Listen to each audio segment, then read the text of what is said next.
ඉතින් කොහොමද ඔයාලට සතියන්තයේ පුංචි චැලෙන්ජ් ටිකක් බාරගමුද? සතියන්තයක් කියන්නේ ඔයාට ඔයාව රීචාර්ජ් කරගන්න පුළුවන්. ඔයා වෙනුවෙන් වැඩිපුර කාලයක් දෙන්න පුළුවන් දවස් දෙකක්නේ. ඉතින් ඔයාගේ සතියන්තය ඵලදායී කරගන්න පුංචි පුංචි දේවල් ටිකක් කරමුද? හොඳට ජනෙල් දොරවල් ඇරලා අලුත් ඉර එළිය නැවුම් වාතය ගේ ඇතුළට එන්න ඉඩ දෙන්න.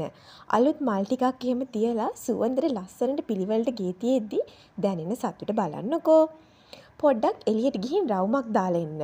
ලොකු shopping mall ගැන නෙමෙයි අනේ මං කියන්නේ. ඔයාට යන්න පුළුවන් ළඟම තියෙන ඔයා ආස තැනකට පාක් එකකට පන්සලකට බීච් එකකට ගිහින් පොඩ්ඩක් නිස්කලංකේ ඉඳලා ආස දෙයක් අයිස්ක්‍රීම් එකක් හරි කාලා හිමිහිට ගෙදර එන්න. ඔයාට හරි සැහැල්ලුවක් දැනේ. බලන්නකෝ. ඔයා වෙනුවෙන් පුංචි self care routine එකක් කරන්න. එහෙම කිව්වහම ලොකු දේවල්ම කරන්න ඕනේ නැහැ. මූණට පුංචි පැක් එකක් දාන්න, කොණ්ඩෙට තෙල් ටිකක් දාලා පොඩි මසාජ් එකක් දෙන්න, නියපොතු ටික ලස්සනට කපන්න, කැමති නම් ආස පාටකුත් ගන්න, හොඳට වෙලා අරන් නාගන්න, සනීප පරණ ඇඳුමක් අඳින්න. ඒ වගේ පුංචි පුංචි සත්කාරات ඔයා වෙනුවෙන් කරන self care තමයි. ඔයාගේ පවුල අය වෙනුවෙන් වෙලාවක් වෙන් කරගන්න. ෆෝන්, ටීවී නැතුව කට්ටියත් එක්ක එකට එකතු වෙලා රස කෑම වේලක් හදන්න. එළිය පුංචි මේසයක් දාලා ලෑස්ති කරන්න. නැත්නම් කෙසෙල් කොලේ එලලා හරි කට්ටිය එක්ක එකතු වෙලා කියව hina වෙවි එම වැඩක් කරද්දි කද්දි දැනෙන සතුට හරි ඉහළයි. ඉරිදා හවස් වෙද්දි ඔයාගේ අලුත් සතිය වෙනුවෙන් ලෑස්ති වෙන්න. පුංචි සැලසුමක් හදන්න. වැඩට ගෙනියන්න බෑග් එක සූදානම් කරන්න.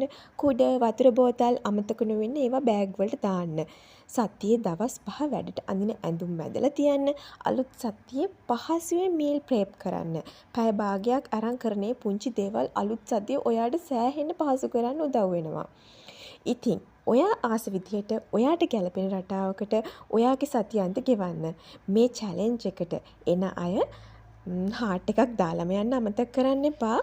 ඉතින් අදත් මං හිතුවා ඔයාලට වැදගත් වෙයි කියලා හිතන කරුණු ටිකක් තමයි ඔයාලත් එක්කම ෂෙයා කරගත්තේ.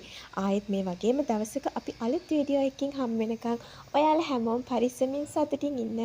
ඔයාලා හැමෝටම සුබ දවසක්. මාත් එක්ක එකතු වුණාට ඔයාලා හැමෝටම thank you.